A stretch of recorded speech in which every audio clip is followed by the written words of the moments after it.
autre propos, nous sommes là. Nazareth, bien évidemment, est la ville qui est citée donc, dans les évangiles, là où l'ange va se présenter à Marie.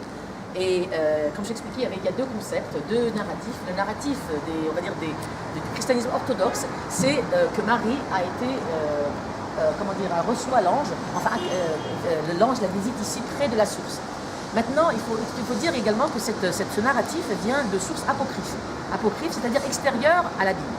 Hein, vous savez qu'autour du canon de la Bible, même comme chez nous aussi, autour du canon de la Bible, il y a d'autres histoires. Hein, d'autres livres ont été écrits à partir du 1er, 2e, 3e siècle, hein, et on appelle ça des textes apocryphes, qui n'ont pas rentré dans le canon. Mais ajoutés, qui ont été ajoutés. Mais ça ne veut pas dire qu'on ne les lit pas, ça ne veut pas dire qu'ils ne sont pas intéressants. Ils sont intéressants du point de vue historique, et puis après, ce qu'il y a, c'est qu'ils contribuent aux traditions qui continuent à travers les siècles. Alors cette tradition apocryphe, dans le livre de Jacob, elle apparaît dans le livre de Jacob, c'est ce livre-là, qui nous raconte que c'est ici à la source que l'ange rend visite à Marie. Et Marie au début est un petit peu effrayée, ensuite elle l'accepte, c'est la servante de Dieu, hein, c'est bien comme ça quand on parle de Marie, mère de Jésus, hein, c'est la servante de Dieu, elle se donne, elle accepte ce que va lui dire l'ange. Et c'est la raison pour laquelle les gens viennent visiter cette source qui est là. Et on va aller voir rapidement cette très très belle église qui existe depuis le XVIIe siècle, une église qui est une église grecque orthodoxe. Et on va parler des Grecs orthodoxes, on va en parler également quand on sera à Jérusalem. Les Grecs orthodoxes sont très très importants en Terre Sainte. Hein, ils sont très très puissants, ils sont là depuis très très longtemps. Vous savez que le christianisme est né en Orient. Hein, il n'est pas né en Occident. Cette église qui est donc ici, cette église de rite orthodoxe, j'expliquais que le christianisme né en Très important ces histoires, hein, vous pourriez apprendre aussi. Oui. Vous savez que il faut bien comprendre que le christianisme né en Orient. Hein, c'est d'abord un christianisme orthodoxe, on va dire. Par la suite, il va y avoir, on ne va pas parler de tout, on va pas faire parler de toute l'histoire, mais il va y avoir une scission entre l'Est et l'Ouest, une scission qui arrive à son paroxysme, on va dire, en 1053. En fait, vous avez bien compris que ces guerres entre l'Orient et l'Occident sont des guerres, on va dire, de pouvoir. Et il va y avoir une séparation, et on a le pape à Rome d'un côté, et le christianisme d'Orient qui est là, qui est oriental et dont le christianisme est originaire. Et les Grecs orthodoxes sont originaires de cette tradition chrétienne orthodoxe, qui est très différente de celle dont on a l'habitude. Par exemple, on va rentrer, vous allez voir beaucoup d'icônes. Les icônes de personnes qui sont saintes, des saintes personnes, beaucoup d'icônes, et on va voir ce qu'on appelle un iconostase. L'iconostase, c'est ce qui sépare Miakadosh Lechol, c'est-à-dire la partie qui est sainte, la partie du sacré entre le sacré et le laïque et le séculaire. Il y a une séparation très évidente dans le rite orthodoxe. On va parler des différences, on va les voir là-bas, vous allez beaucoup sentir ça. Et on sent vraiment qu'on est en Orient. Il y a beaucoup de dorures, beaucoup d'argenterie. Hein, des fois, ça surprend, ça saute un peu aux yeux. Mais c'est une richesse qui montre également la culture qu'il y a en Orient. Et donc, on respecte cette culture, on y croit, on n'y croit pas. Mais ce n'est pas ça, c'est comprendre que la foi est vaste et que les gens ont pris leur foi et l'ont développée en fonction de leur culture. Si vous voulez. Donc, c'est ça qu'il faut honorer. Et donc, c'est la tradition grecque-orthodoxe que la rencontre entre l'ange et Marie ait lieu près de la source. Par contre, quand on verra l'autre église, la grande église, hein, qui est très importante pour les 2 milliards de chrétiens dans le monde, eh bien, c'est l'église de l'Annonciation qui, elle, fait passer un autre message, comme quoi l'ange serait venu à Marie chez elle, dans sa maison, et on va parler des maisons. Qu'est-ce que c'est une maison il y a 2000 ans? Hein, on va voir une crypte en pierre, et les gens me disent, mais tu es sûr, est-ce que c'est vraiment sa maison? Oui, il faut comprendre qu'aujourd'hui, ce n'est pas des maisons bétonnées, des maisons jolies, etc., comme on a l'habitude. Toujours quand on parle de ça, on se replace dans le contexte. Les gens habitaient dans des caves, dans des grottes, aménagées, hein, qui étaient taillées. C'était ça les maisons à l'époque. Effectivement, on va aller voir dans l'église de l'Annonciation, on va aller voir un village, des restes d'un village. L'église de l'Annonciation a été construite, encore une fois, vous avez bien compris, maintenant on est au 3e jour de notre voyage. Vous avez bien compris qu'Israël, ce sont des layers, des couches et des couches et des couches. Et vous comprenez que nous sommes, si on parle d'il y a 2000 ans, les maisons, donc on a un village juif, on va aller voir les restes des fondations d'un village juif. Et dans l'église de l'Annonciation qui est là-bas, c'est sur plusieurs couches. D'abord le village juif, byzantin, croisé, etc. On en reparlera. Donc deux narratifs, 2 histoires. Et si peut-être, je sais plus, j'ai demandé d'ajouter quelque chose, on passe à l'église. Ok. Gloire au Seigneur, merci Myriam. Donc en fait, vous avez écouté, en fait, nous allons nous baser beaucoup sur la Bible. Sinon, il faudrait vous amener à l'école biblique, à l'école de théologie. Il y a beaucoup de détails, peut-être vous ne comprendrez pas. En fait, nous allons visiter une église orthodoxe. Comme elle vient de dire, l'église orthodoxe, c'est l'église de l'Orient. Elle est très influente même ici en Israël et aussi de l'autre côté en l'Europe de l'Est. En fait, l'histoire de l'annonciation ou la visitation de l'ange à Marie dans le Nouveau Testament, nous les trouvons dans l'évangile de Luc au chapitre 1er, où, est-ce que vous permettez que je puisse lire? Oui. Permettez que je puisse. Quand il ne pleut pas, tout va bien. Oui, ça va? Parfait. Ok. Parce qu'en fait, les cultes, ces cultes qui sont voués à Marie, la mère de Jésus, Oui. ce narratif et l'autre narratif, si vous êtes d'accord, ça, c'est pas seulement, ça célèbre, hein, la ville de Nazareth, elle célèbre non seulement la visitation de l'ange Oui. à Marie, mais aussi l'incarnation, si vous voulez, l'incarnation, hein, la Jésus. venue du Jésus sur cette terre en tant qu'être humain. Donc, c'est ça qui est important. Il y a fait deux choses, et on va en parler quand on sera devant l'église d'Annonciation. Voilà, donc en fait, avant que je puisse parler ici, et là, souligner des points très importants sur l'orthodoxe. Hein, peut-être vous n'avez pas encore compris sur l'église orthodoxe. Vous écoutez parfois, on parle de l'église orthodoxe. Depuis hier, nous avons connu avant-hier en 324, la maman de Constantin va se convertir et en 325, l'église, disons, le christianisme devient la religion de l'État. En 325, c'est le début du catholicisme, où l'église catholique romaine, dont pape, aujourd'hui c'est qui est le pape aujourd'hui? C'est Francis. François VI. Enfin François. Il est argentin et il est fort sympathique. Il est fort sympathique. François, c'est lui, l'église catholique maintenant, le pape comme leur chef en se disant, nous allons aujourd'hui à Bagna, où Césarée de Philippe, où Jésus a dit à Pierre, nous lirons là-dessus, sur toi terre, je bâtirai mon église. Et l'église catholique romaine croit que c'est elle qui a la clé qui a été donnée à Pierre, et c'est ça qu'ils sont les successeurs de Pierre. Et en 1053, donc vous voyez, si vous avez été dans une église catholique, vous verrez, il y a des saints, il y a des images, des saintes vierges, des anges, etc. Et jusqu'en 1053, c'était la même chose. En 1053, c'est la session entre l'église de l'Est et de l'Ouest, donc de l'Orient et de l'Occident. Donc l'Occident, c'est Rome, hein, c'est Rome, Vatican, c'est Rome, c'est les Italiens, c'est les Romains, et puis de l'Occident, ça sera maintenant la capitale, ça sera, il se dispute la capitale entre Alexandrie, hein, le Caire, ou Istanbul, Constantinople. Hein? Istanbul, avant de devenir Istanbul, ça s'appelait Constantinople. Hein? Il y a une pape, il y a un pape de l'église orthodoxe qui est Constantinople et un autre pape au Caire aujourd'hui. Et c'est de là, si nous allons dans l'église orthodoxe, vous verrez aussi beaucoup d'images, beaucoup de pommes dans l'église catholique. Donc voilà un peu si c'est que cette église est en 1517. Ça fait maintenant 500 ans aujourd'hui. Ça vient la réforme par Martin Luther. Hein, je ne parle pas de Martin Luther King. Hein, Martin Luther, c'est un Allemand qui était un prêtre catholique.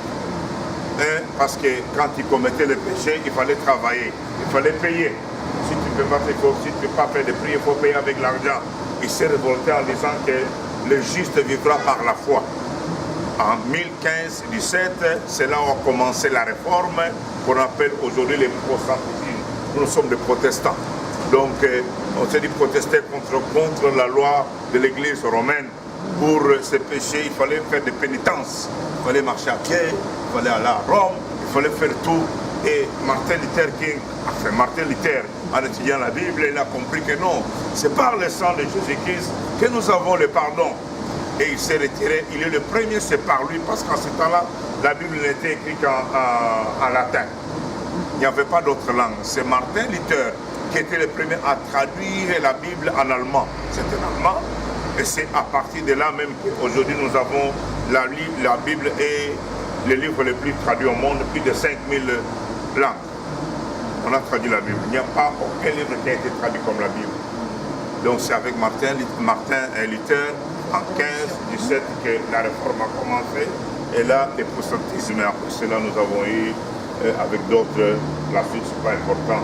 Nous sommes des protestants. Nous avons eu des évangéliques, des pentecôtistes, avec Azusa Street aux États-Unis, où on a commencé à parler en langue.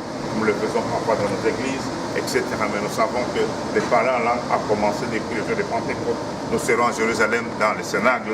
Là, on va partager l'histoire de la Pentecôte. Donc voilà, c'est un endroit où je voudrais seulement lire, je vais lire le texte. Je vais lire le texte dans l'association. Nous tenons beaucoup plus à la version biblique. Amen. À la version biblique. Certes, il y a la version apocryphe, comme Myriam l'a souligné. Apocryphe, ce sont ceux qu'on a ajoutés. Si vous avez la Bible des catholiques, la Bible de Jérusalem, vous verrez les livres apocryphes, les œuvres qui ont été ajoutées, comme les Maccabées, Judas et le livre de Jacob. Et là, on annonce que Marie a été visitée dans sa maison.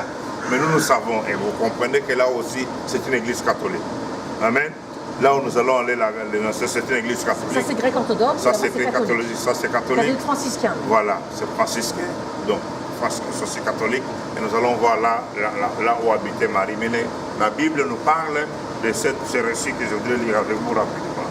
Et puis, une leçon là que je voudrais, avec laquelle nous allons commencer la journée. Dans l'évangile de Luc, le chapitre 1er,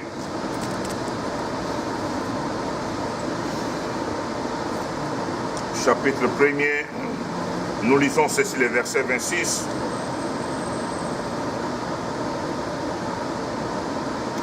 Au 6e mois, l'ange Gabriel fut envoyé par Dieu dans une ville de Galilée appelée Nazareth, auprès d'une vierge fiancée à un homme de la maison de David nommé Joseph. Le nom de la vierge était Marie. L'ange entra chez elle et dit: Je te salue, toi à qui une grâce a été faite, le Seigneur est avec toi. Troublée par cette parole, Marie se demanda ce qui pouvait signifier une telle salutation. L'ange lui dit: N'aie qu'un point, Marie, car tu as trouvé grâce devant Dieu, et voici tu deviendras enceinte et tu enfanteras un fils, et tu lui donneras le nom de Jésus. Il sera grand et appelé fils du Très-Haut, et le Seigneur Dieu lui donnera le trône de David, son père. Il régnera sur la maison de David éternellement, et son règne n'aura point de fin. L'ange et son mari dit à l'ange: Comment cela se fera-t-il, puisque je ne connais point d'homme? L'ange lui répondit: Le Saint-Esprit viendra sur toi, et la puissance du Dieu te couvrira de son ombre. C'est pourquoi le Saint-Enfant qui naîtra de toi sera appelé Fils de Dieu. Et puis on va s'arrêter jusqu'au verset 35. Ici nous lisons que Marie et que l'ange apparaît à Marie dans une maison.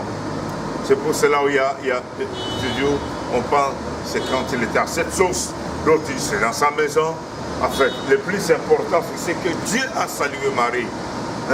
Dieu a salué Marie en lui disant: Shalom, le Seigneur est avec toi. Bien-aimé, vous savez, quand nous avons besoin que Dieu nous donne la main, que Dieu nous salue, toute personne que Dieu a saluée dans sa vie, il y a des choses qui ont changé. Dieu visite Marie en lui disant: le Seigneur est avec toi, tu seras enceinte. C'est quelque chose qui n'a jamais arrivé. C'est quelque chose qui n'existait pas. On va se poser la question: mais comment cela est-il possible? Dieu est capable de créer des choses qui n'existent pas. Donc dans la lettre de Paul aux Romains, nous disons ceci, qu'il appelle à l'existence des choses qui n'existent pas. Nous avons besoin que notre Dieu nous salue, nous dit bonjour. Quand Dieu te dit shalom, te dit bonjour, c'est quelque chose de bien qui arrive dans ta vie. Il a salué Marie, et Marie, aujourd'hui, on la vénère. Il y a dans cette église, mais nous ne vénérons pas. Nous la respectons. Elle a été visitée par Dieu. Elle n'était pas spéciale. Amen. Ce n'était pas parce qu'elle était, je ne sais pas, on a dit qu'elle était seulement vierge, comme toute autre jeune fille ici à Nazareth. Elle n'avait pas beaucoup en ce temps-là, mais elle a accepté l'appel de Dieu, elle a accepté la salutation, elle a dit: je suis la servante du Seigneur, que cela me soit fait selon la volonté de Dieu. Parce qu'elle avait accepté la salutation de Dieu, Dieu a accompli de grandes choses dans sa vie. Dieu a fait qu'aujourd'hui, elle soit utilisée comme mère porteuse. Amen. Dans le 20e, on parle de mère porteuse aujourd'hui. Mais ça a commencé depuis le 1er siècle. Ça n'a pas commencé aujourd'hui. Hein? Les mères porteuses, ça a commencé. Marie était une mère porteuse. C'est elle qui a porté Jésus pour que toi et moi, en recevant Jésus dans notre vie, nous ayons la vie. Nous pouvons la respecter, mais on ne peut pas l'honorer. En fait, on ne peut pas l'adorer comme dans d'autres communautés on le fait. Voyons que comme Dieu a appelé plusieurs personnes, il peut aussi t'appeler tel que tu es là en te disant shalom. Le plus important, c'est que Marie a accepté cet appel et Dieu a travaillé avec elle. Voilà ce que je voudrais dire. Amen. Et s'il y a quelqu'un hier qui sont allés voir la source, donc ça c'est une source. Alors, c'est la même source. Hein. C'est la même source, c'est cette. Oui. C'est la même source et elle coule en fait dans l'église. Jusqu'à l'église. Il y a un sous-sol dans l'église orthodoxe avec la source d'eau, oui. Hein, une crypte. C'est là-bas où tu peux boire cette eau, elle est même portable, on l'utilise. On va juste rentrer très rapidement dans l'église. Oui, c'est ça, rapidement. Histoire que vous connaissiez un autre rite, juste pour comprendre. Je vais seulement réveiller notre esprit. Ne soyons pas distraits. J'aime beaucoup Myriam parce qu'elle est historienne. Elle confirme que ce qu'elle a étudié, avec ce qui est écrit dans la Bible, c'est vrai. Donc Dieu est descendu dans ces endroits. Tu es arrivé ici, pendant que nous sommes là, tu pries. Tu dis Seigneur, comme tu avais visité Marie, visite-moi aussi. Visite ma famille aussi. Que ma vie, mes enfants, mes parents, qu'on ne reste plus le même. On est venu ici, ce n'est pas seulement pour l'histoire, mais on est venu ici parce que Dieu est descendu ici. Shalom. Shalom. Nous la prière. Voilà. C'est la même eau. La même eau. C'est la même chose que moi je sais pas. C'est la vallée artificielle. Non, c'est pas artificiel. Elle descend vers le bas. Gravite vers le bas. Du haut vers le bas. C'était notre église. Oui, Myriam, oui, un peu le toucher. Myriam. de l'eau, on a vu de l'eau, on a vu des villages.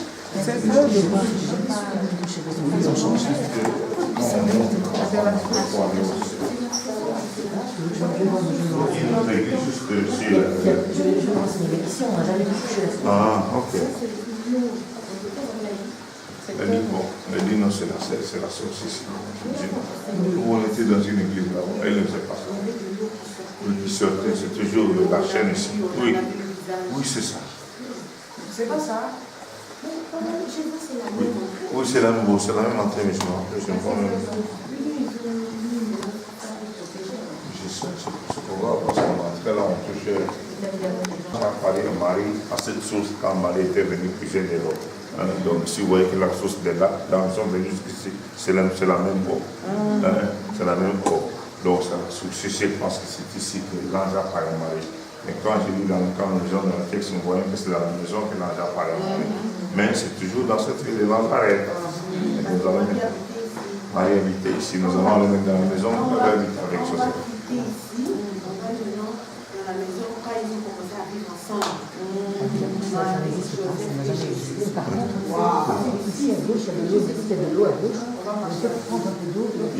C'est là, je pense bien. C'est là. Il y a un bail avec de l'eau.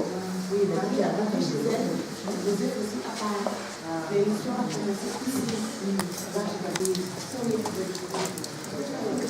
Oui, hein?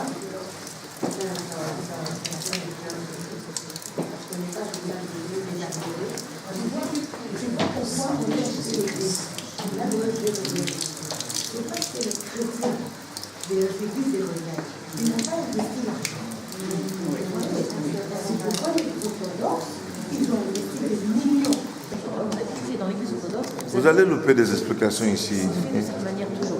Voici Oui. ce qu'on appelle l'iconostase. Dans toutes les églises orthodoxes, c'est comme ça, oui, Vous l'iconostase. avez le sacré, ça sépare le sacré du non sacré. Là, nous sommes dans le non sacré. Oui. Et derrière l'iconostase, c'est que les prêtres qui peuvent rentrer à l'intérieur de l'iconostase, c'est kadosh, c'est sacré. Et maintenant, toujours dans toutes les églises orthodoxes, vous verrez une plaque avec toutes ces icônes, on appelle ça des icônes, ça c'est des portraits humains.